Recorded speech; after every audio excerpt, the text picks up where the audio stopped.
Hey guys, welcome back to another Trove video. Today's video we're going to go over the Trove basics and how to get started in Trove. So, first thing we're going to go over is how to get XP and level up. So, the basics of leveling up is just getting XP, and to get XP you can do these dungeons.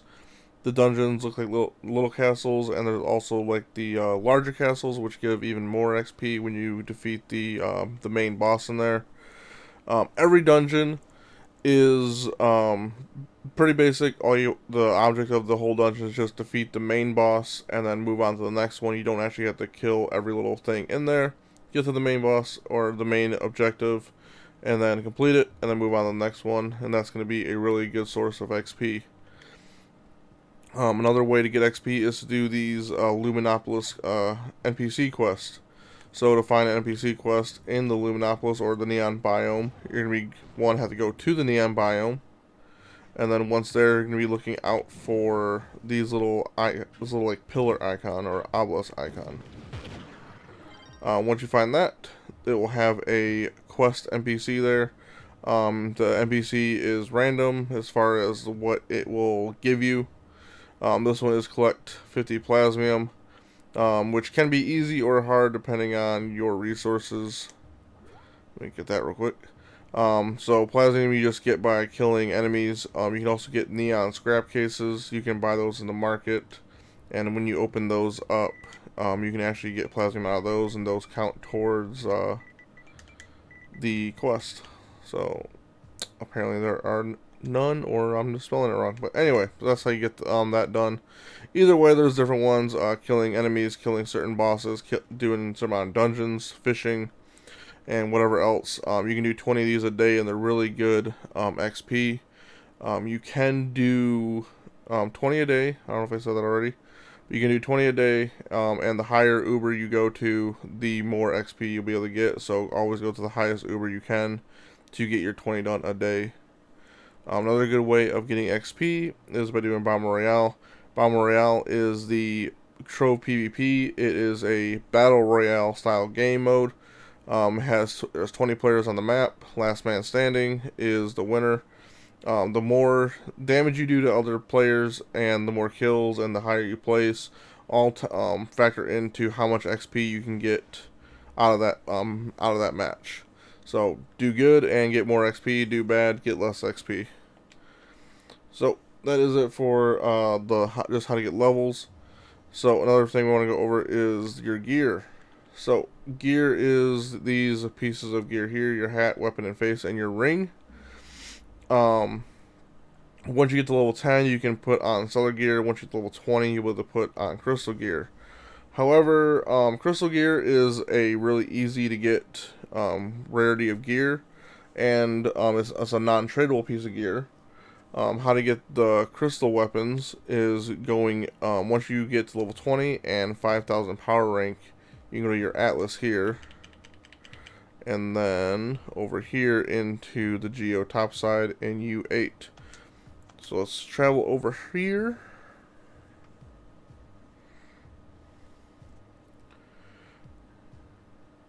And once we load in, possibly, there we go. There's going to be the Sunseeker's Crystal Forge, and you'll be able to make a crystal weapon. For your crystal face and hat, you'll actually have to go out and do some dungeons for those ones. You won't actually be able to craft them. But the material to do these is really easy to get. This green stuff here is your Viridium, and your pink ore here is your Nitro. Pretty easy to get. It's pretty much all over the place, and then once you have enough of it, like I do now, you can go in and craft whatever you want. I'm going to go craft a pistol because I need one for my gunslinger anyway. So go ahead and craft that. And now I have a crystal piece of gear.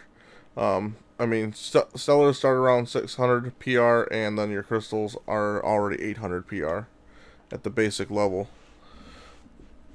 Then the other piece of gear that is not a hat, face, or weapon is a ring. How to get rings is you either have to craft them yourself or buy them from other players in chat.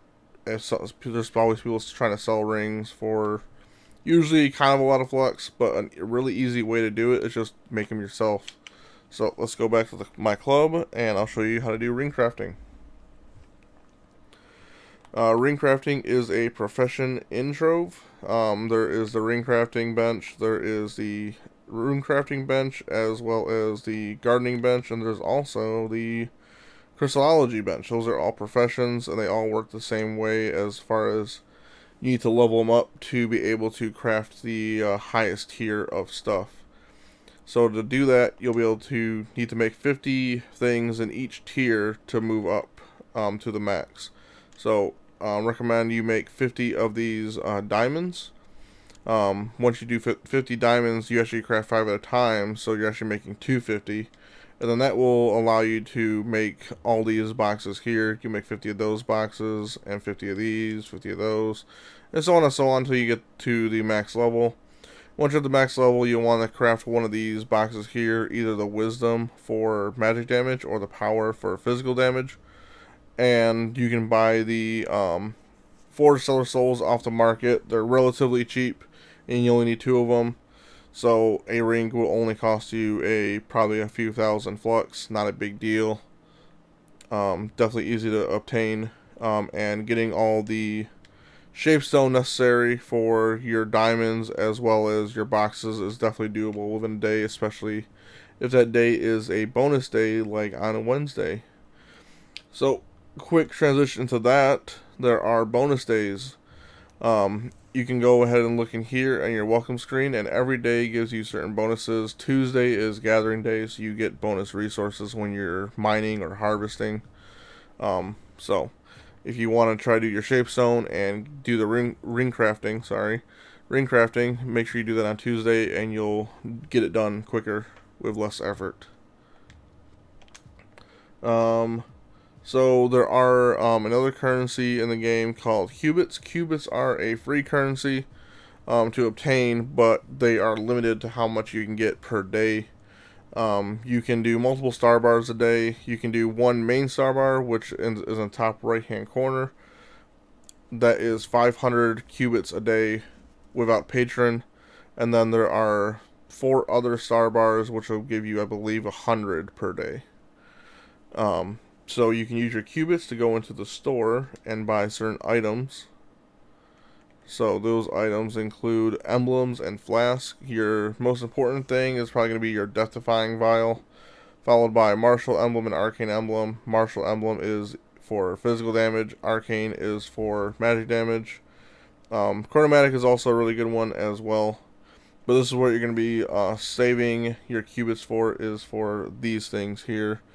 You can go the pay to win route and buy credits with real world money, or from the marketplace buy credit pouches with flux and get it that way as well. Whatever kind of suits your needs or wants. But cubits are free and you get them every day. So log on, do your star bar, get free cubits.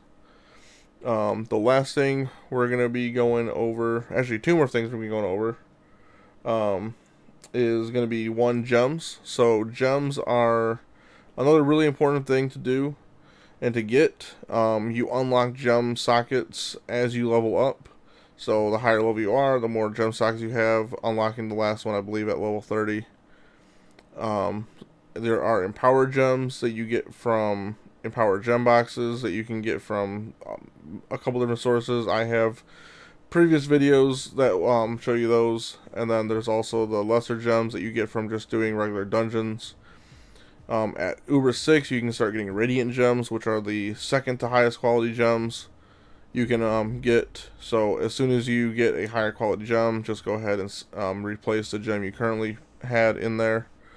If you're looking for specific types of gems, you can go to your atlas and then go to either like the Fire Indigenous Islands, which will give you fire gems, the Cursed Skylands, which will give you air gems, or the Drowned Worlds for water gems. The Prime Worlds just give you prime boxes, which could give you any one of those types of gems. As far as the cosmic gems go, you'll need to go into the Geo top side to get cosmic lesser gems. Cosmic and power gems come from your standard empowered gem boxes that you get from Shadow Towers or leaderboards. Another way to get gems is to go ahead and do the gem expertise quest. So I talk about this in another video as well.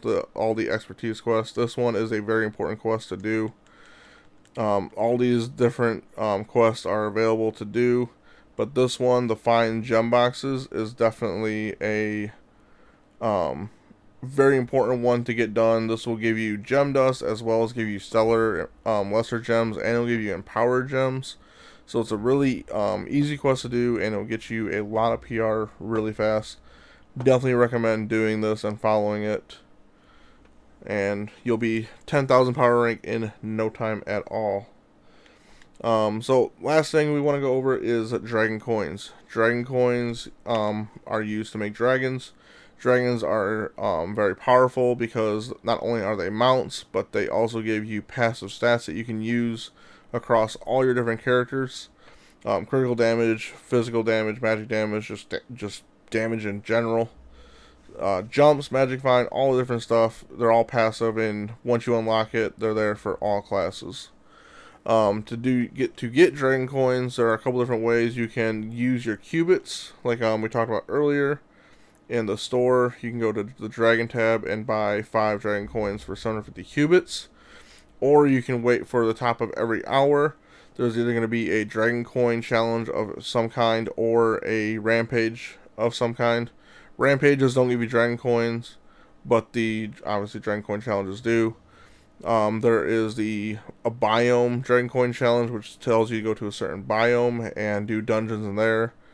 There's a collection challenge, which you go into the main hub and there will be a portal open, and you can collect coins and get dragon coins that way. Or a racing challenge, which you race around a map into the rings, and you, depending on your time, you get dragon coins based on that. So those are your ways to get dragon coins. Definitely recommend you do those hourly challenges as much as you can. Definitely worth it. But I believe that's about it. That's all I have to say to get started in Trove. I know Trove is there's a lot to do when you get started in Trove. There's you don't know what to do. It's kind of hard because they don't really give you good directions on what to do and where to go. So I hope this video helped you in some way. If you need further help, please leave a question in the comments. I'll get back to you as soon as I can. You can stop by my live stream on Twitch and ask questions there. But again, guys, hope this helped. Like, share, favorite, subscribe, all that good stuff, and I'll see you guys in the next one.